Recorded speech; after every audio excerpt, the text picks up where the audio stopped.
आज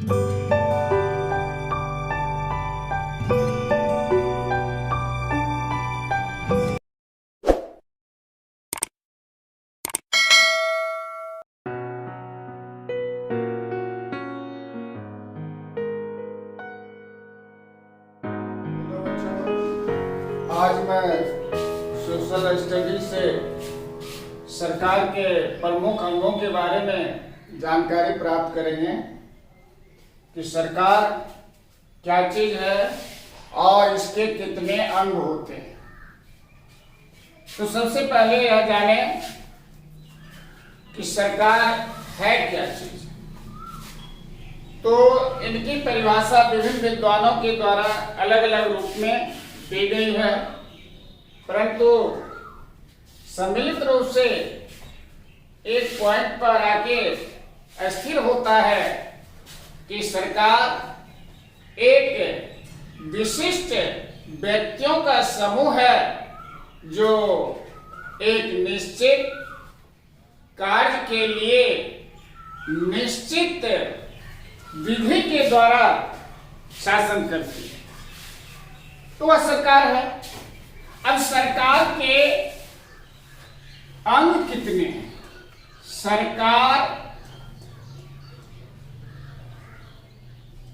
के अंग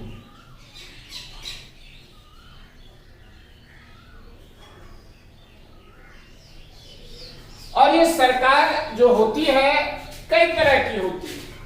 किसी देश में कुलीन तंत्र, तानाशाही, प्रजातंत्र आदि आदि कई रूप होते हैं, लेकिन यहाँ खासकर हम लोग जानेंगे सरकार के प्रजातांत्रिक रूप जो अभी के दौर में लगभग सभी देश में प्रजातांत्रिक सरकार का गठन किया गया है। तो प्रजातंत्र में जो सरकार है उसके कितने रूप होते हैं? तो इसके मुख्य 3 रूप होते हैं।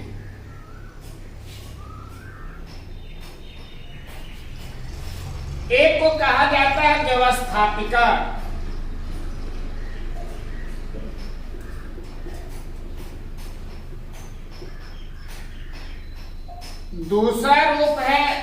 दूसरा अंग है कार्यपालिका,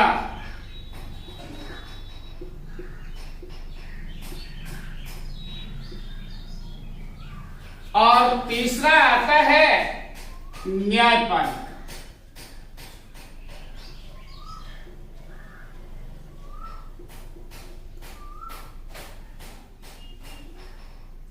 ये सरकार के 3 अंग होते हैं। एक है व्यवस्थापिका, कार्यपालिका और न्यायपालिका। अब हम लोग जाने कि व्यवस्थापिका का क्या काम है, कार्यपालिका का क्या काम है और न्यायपालिका का क्या काम है। तो व्यवस्थापिका का मुख्य कार्य है कानून बनाना। यह कानून बनाने वाली संस्था है। इसे कानून निर्मात्री संस्था के नाम से भी जाना जाता है।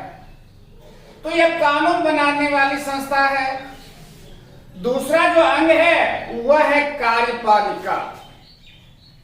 व्यवस्थापिका जो कानून बनाए उस कानून को ये लागू करते। कार्यपालिका का मुख्य काम है बने हुए कानून को लागू करवाना। और तीसरा अंग जो है वह है न्यायपालिका। इसका कार्य है वाद विवाद को सुलझाना और अगर कानून का कोई व्यक्ति उल्लंघन करता है तो उसको सजा देना। यह काम हो गया न्यायपालिका का। तीनों का काम जान गए। अब व्यवस्थापिका के अंतर्गत क्या आता है? व्यवस्थापिका के अंतर्गत आता है संसद।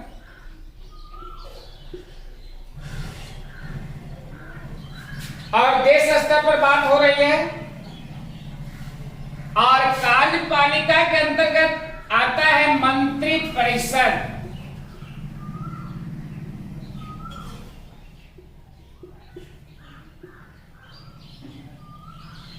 और इसके अंतर्गत जितने न्यायपालिका है, चाहे वह सुप्रीम कोर्ट हो, हाई कोर्ट हो या डिस्ट्रिक्ट कोर्ट, जिला स्तर पर जो न्यायपालिका है वह हो, या राज्य स्तर पर उच्च न्यायालय या देश स्तर पर जो है सर्वोच्च न्यायालय, इसके अंतर्गत आती है। अब हम लोग देखेंगे कि संसद जो है इसके कितने अंग हैं। संसद के सदन, तो संसद के दो सदन, एक का नाम है लोकसभा,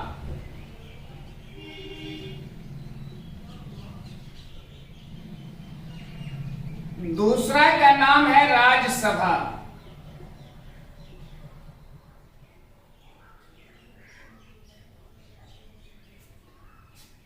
और लोकसभा के सदस्य को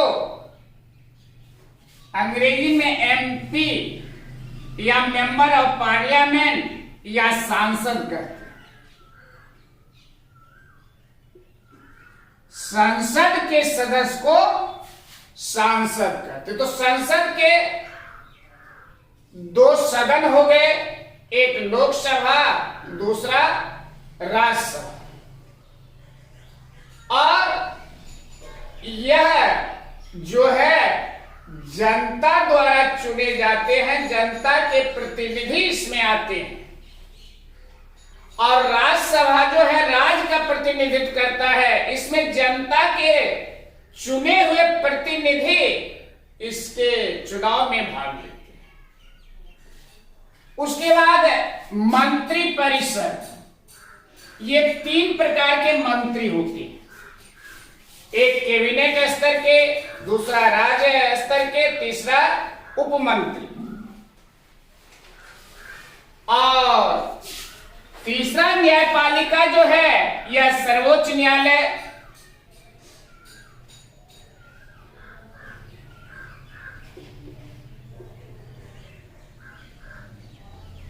उसके नीचे उच्च न्यायालय,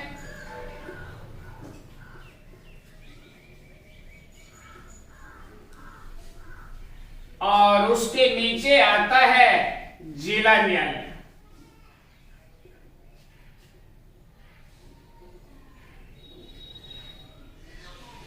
इसे व्यवहार न्यायालय भी बोला जाता है। और मंत्री परिषद में ये 3 प्रकार के मंत्री, एक कैबिनेट स्तर के, दूसरा जो है राज्य स्तर के, तीसरा उपमंत्री। अब यहां हम लोग लोकसभा को देखें तो लोकसभा के चुनाव में जो भाग लेते हैं वह देश की जनता। इसमें वयस्क मताधिकार के आधार पर चुनाव में भाग लेते हैं। जिनकी उम्र 18 या 18 से ऊपर होता है वे मतदाता लोकसभा के चुनाव में भाग लेते हैं। वयस्क मताधिकार के आधार पर यह इसमें भाग लेते हैं। अब लोकसभा के जो सदस्य हैं उनकी क्या योग्यता होनी चाहिए? ये लोकसभा के चुनाव में भाग लेंगे तो इसकी योग्यता क्या होनी चाहिए, उस पर हम लोग विचार करें। तो हमारे यहाँ जो नियम है वह है कि वह भारत का नागरिक हो। उसकी योग्यता में आता है पहला कि वह भारतीय हो, भारत का नागरिक हो।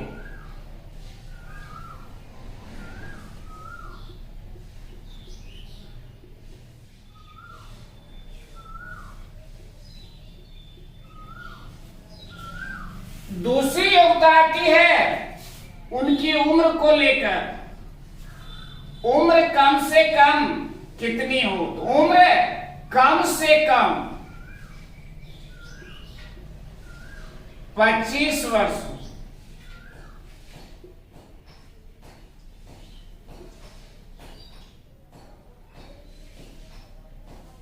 तीसरी योग्यता में आता है कि वह किसी लाभ वाले पद पर न हो।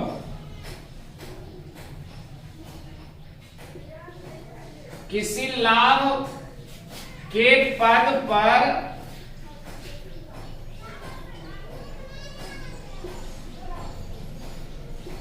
अगर वह सरकारी जॉब में है तो उसे त्याग पत्र देना पड़ता है।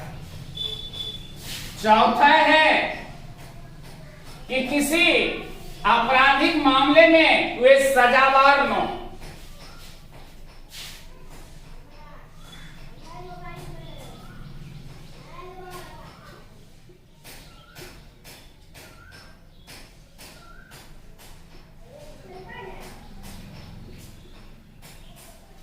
जेल जाना यह सजा नहीं होती।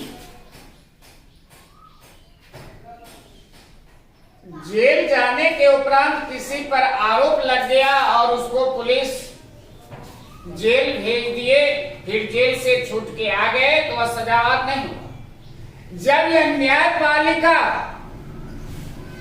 को पूरा सबूत मिल जाए कि यह आपराधिक मामले में संलग्न था और उस व्यक्ति को अगर 1 घंटा के लिए भी सजा सुना दे तो वह व्यक्ति सजावार होता है और वह व्यक्ति किसी भी राजनीतिक दल में शामिल नहीं होते। यहां तक कि गैर राजनीतिक दल में या मुखिया या सरपंच का या वार्ड सदस्य का जो चुनाव होता है वह तो हमारे यहाँ अभी तक दल के आधार पर नहीं होता, लेकिन उसमें भी वह उम्मीदवार नहीं हो सकता। तो यह सजावार नो।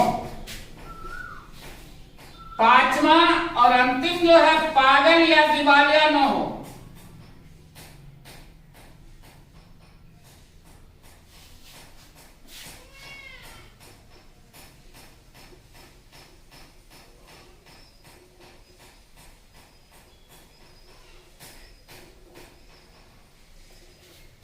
तो ये मुख्य रूप से 5 है।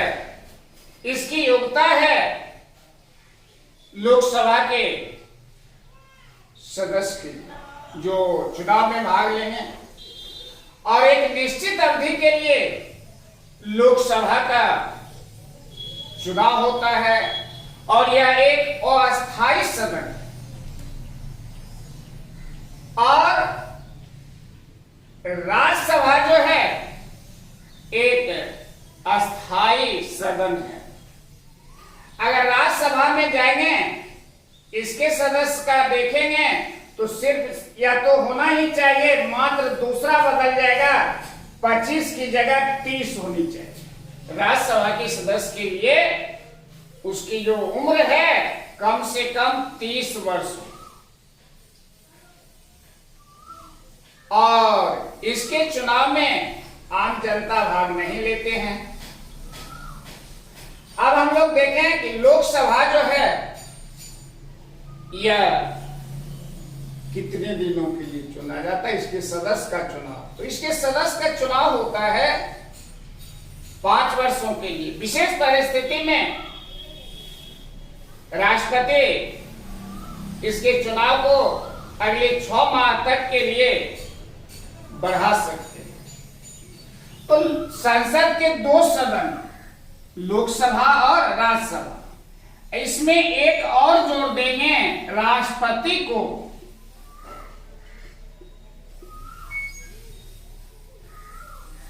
तो वह हो जाएगा संसद का अंग। तब कहेंगे संसद के 3 अंग, लोकसभा, राज्यसभा और राष्ट्रपति। अगर संसद के सदन को देखेंगे तो 2, लोकसभा और राज्यसभा। इस प्रकार से हम इसको याद रख सकते हैं। और लोकसभा को कहा गया है यह प्रथम एवं निम्न सदन और राज्यसभा को द्वितीय एवं उच्च सदन। तो अब हम लोग चलें कि लोकसभा और सरकार अब जो है ये तीनों मिलके क्या करते हैं, इस सब का काम क्या है। और ऊपर में देख चुके हैं कि यह जो है कानून बनाने वाली संस्था है, व्यवस्थापिका, ये तीनों मिलके कानून बनाते हैं। कोई भी विधेयक लोकसभा या राज्यसभा से एक सदन से पास होके दूसरे सदन में जाते हैं विधेयक, और वहां फिर जोरदार बहस होती है। वहां से पास होने के बाद फिर दूसरे सदन में, वहां से राष्ट्रपति के पास, प्रथम बार राष्ट्रपति उसको लौटा सकते हैं विधेयक को कि इस पर पुनर्विचार किया जाए, और फिर दोबारा राष्ट्रपति के पास भेजा जाता है तो उस पर राष्ट्रपति अपना हस्ताक्षर कर देते हैं और उस दिन से वह विधेयक कानून में बदल जाता है, तब वह कानून बन गया।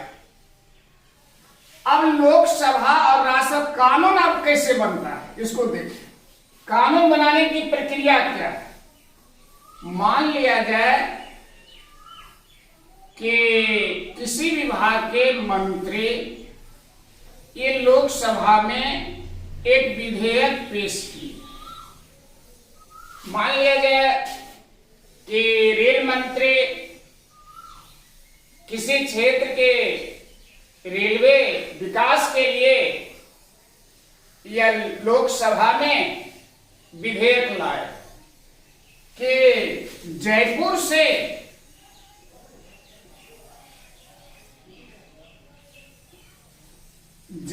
से कोलकाता तक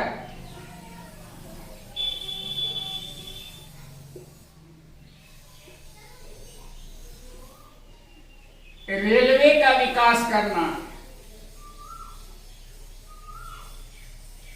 उदाहरण के लिए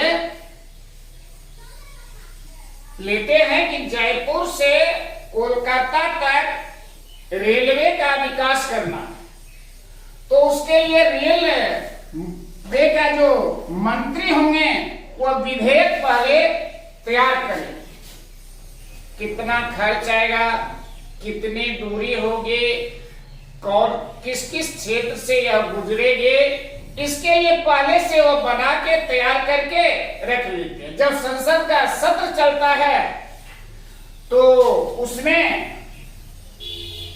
लोकसभा के जो अध्यक्ष होते हैं उनकी अनुमति लेकर तब वह पर्ची उस विभाग से संबंधित, रेलवे प्रोजेक्ट से संबंधित सारे सदस्यों में बांट देते हैं, और उस समय वह आशा करते हैं, खड़े होके बोलते हैं कि मैं एक विधेयक रेलवे से संबंधित आप लोगों के सामने पेश किया हूं। मुझे आशा है कि आप लोग इस विधेयक को पास करने में सहयोग प्रदान करें। तो यहां दो तरह के सदस्य होते हैं। सदस्य तो दो तरह के होंगे, एक सत्ता पक्ष के, एक विपक्ष के। तो सत्ता पक्ष के दूसरे रोज, पहले रोज वही पहला दिन समाप्त हो गया, दूसरा दिन तब अध्यक्ष महोदय इस पर चर्चा करने का मौका देते हैं। सब अपना अपना लिस्ट जो भी इस पर बोलेंगे अध्यक्ष महोदय के सामने अपना नाम दर्ज कराते हैं, तब एक एक करके इस बिल पर बोलने के लिए कहा जाता है। तो सत्ता पक्ष के जो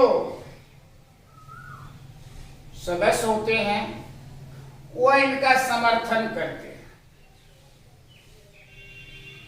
और विपक्ष के जो लोग होते हैं वे इसका विरोध करते हैं।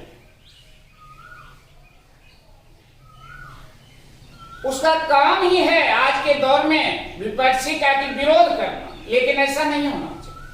अगर सही कार्य हो रहा है तो सत्ता पक्ष के जो लोग हैं, सत्ता पक्ष के जो सदस्य हैं, उनका समर्थन करना चाहिए। नैतिकता के आधार पर उनका समर्थन करना चाहिए। अगर गलत कार्य हो रहा है तो विरोध अवश्य करना चाहिए। यहां तक कि सत्ता पक्ष के जो लोग हैं उसको भी थोड़ा सा इस पर विरोध का स्वर देना चाहिए, लेकिन ऐसा नहीं होता है। सत्ता पक्ष के जो लोग हैं अगर यह कार्य सही भी है तो समर्थन तो करते ही हैं, अगर गलत भी है तो भी समर्थन लाचारी बस कर दी। लेकिन विपक्ष का जो सदस्य होता है उसका ये विरोध कर। अब समर्थन मान लिया जाए कि कोई एक सदस्य सत्ता पक्ष के खड़े होके ना वहां से पुकारते हैं अध्यक्ष महोदय, और वह खड़ा होके बोलते हैं कि यह विधेयक जो लाया गया है संसद में यह बहुत अच्छा विधेयक है, इस विधेयक के पास होने से उस क्षेत्र के आम जनों को काफी लाभ होगा, उसका विकास काफी होगा, आने जाने की जो ये सुविधा उस क्षेत्र में नहीं है वह तरक्की करेगा। ऐसे ऐसे करके जिनको भी बोलना है वो बोलते समर्थन करते। और दूसरा पक्ष का जो होता है यानी विपक्षी दल, उनका जब मौका आता है तो उनका ये विरोध का स्वर फूट पड़ता है कि माननीय सांसद महोदय के द्वारा जो रेलवे से संबंधित प्रस्ताव लाया गया है यह बिल्कुल ही बेबुनियाद है, इसकी जरूरत नहीं है, इस पर बहुत अनाप शनाप खर्च होगा, जबकि दूसरा मार्ग आने जाने का उपलब्ध है ही, तो रेलवे की यहाँ कोई औचित्य नहीं है, यह नहीं होना चाहिए। ऐसे ऐसे करके विपक्षी लोग उसका विरोध कर अंत में जब सबको बोलना हो जाता है, बहस जब समाप्त हो जाती है, तब अध्यक्ष महोदय उसको वोटिंग का मौका देते हैं और संसद के सदस्य अपने अपने बेंच पर बैठ के वहां से कंप्यूटराइज मशीन होता है और उनको आदेश करते हैं कि जो इनके समर्थन में हैं वे लाल रेड बटन को दबाएंगे और इधर जो विपक्षी होते हैं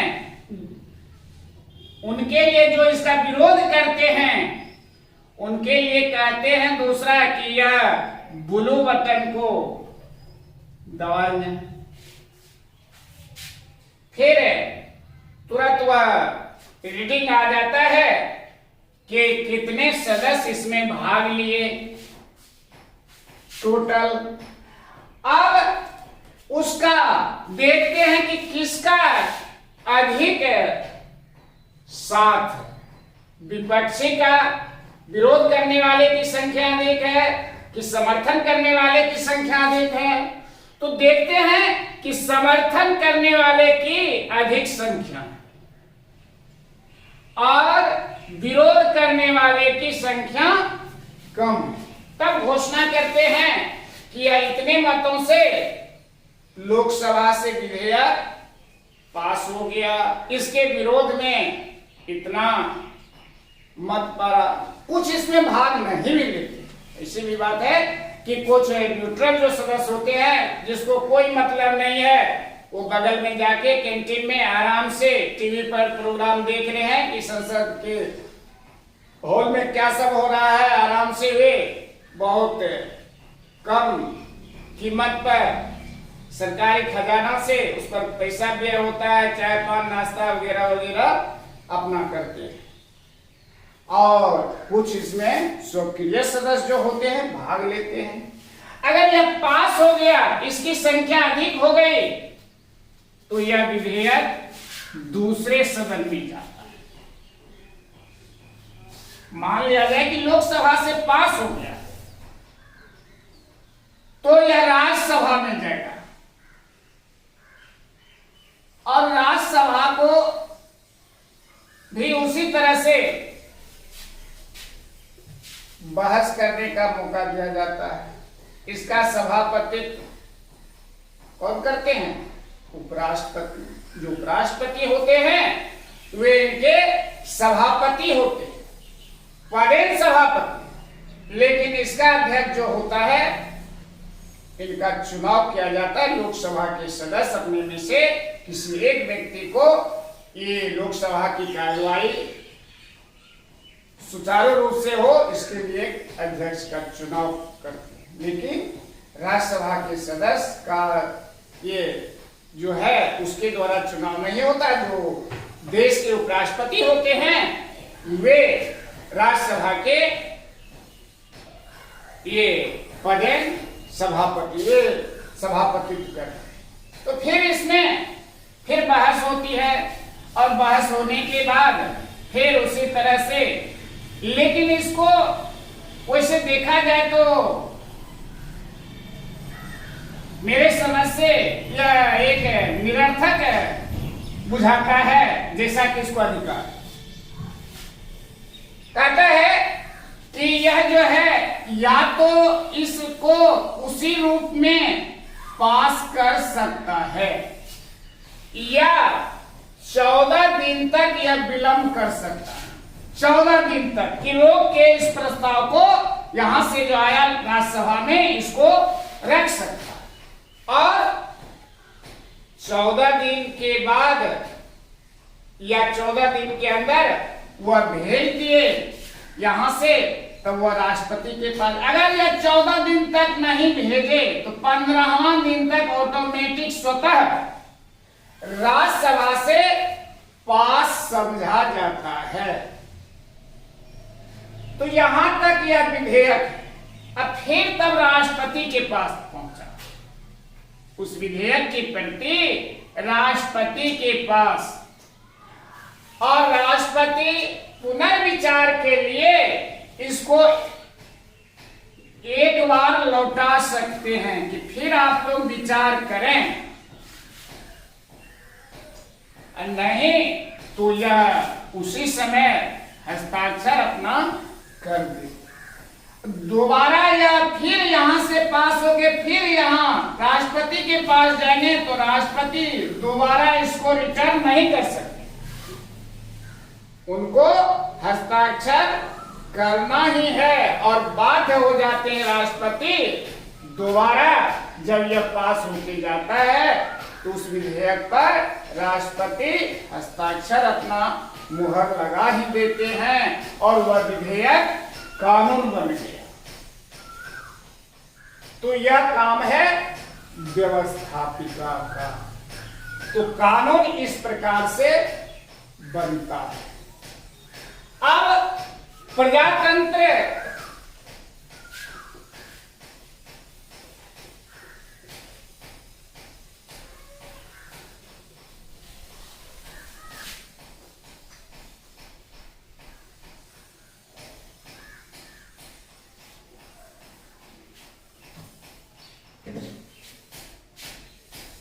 प्रजातंत्र के कई आधार पर इसका रूप किया गया, बंटवारा किया गया। एक है संसदीय,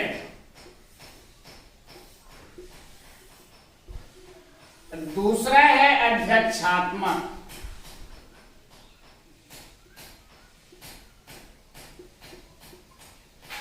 रूप प्रजातंत्र की संसदीय और अध्यक्षात्मक।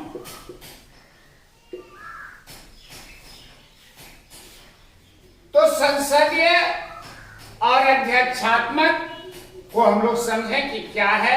यह प्रजातंत्र का जो रूप है, यह संसदीय कैसा होता है और अध्यक्षात्मक कैसा होता है। तो संसदीय में क्या होता है कि कार्यपालिका और व्यवस्थापिका में अटूट संबंध होता है। कार्यपालिका और व्यवस्थापिका में अटूट संबंध होता है और कार्यपालिका का वास्तविक प्रधान प्रधानमंत्री होता है। इसकी विशेषता संसदीय का रूप जो है, इसमें इसका कार्यपालिका का वास्तविक प्रधान प्रधानमंत्री होता है और संवैधानिक प्रधान राष्ट्रपति होता है संसदीय। दूसरी बात कि कार्यपालिका और व्यवस्थापिका में अटूट संबंध होता है। कार्यपालिका के प्रति ये उत्तरदायी होते हैं संसद के सदस्य और कार्यपालिका ये व्यवस्थापिका के प्रति उत्तरदायी है। इसके दूसरे भाग को लें तो इसमें क्या होता है कि कार्यपालिका का वास्तविक प्रधान राष्ट्रपति होता है और उसका संवैधानिक प्रधान प्रधानमंत्री होगा। हमारे यहां यह रूप है संसदीय, लेकिन अमेरिका में यह है अध्यक्षात्मक। हमारे देश में जो स्थान प्रधानमंत्री का है वही स्थान अमेरिका में राष्ट्रपति का है। जो स्थान हमारे देश में राष्ट्रपति का है वही स्थान अमेरिका में प्रधानमंत्री का है। तो इस प्रकार से दोनों में अंतर होता है और भारत इसका सर्वोत्तम उदाहरण है और अमेरिका इसका अध्यक्षात्मक का सर्वोत्तम उदाहरण है। दूसरा रूप हम लोग देखें तो वह है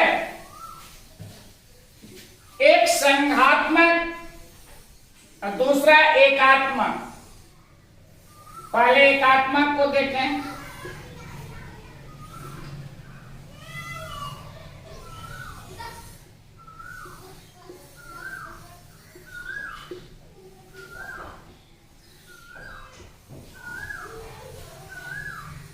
एकात्मक में क्या होता है कि शक्ति का बंटवारा नहीं किया जाता।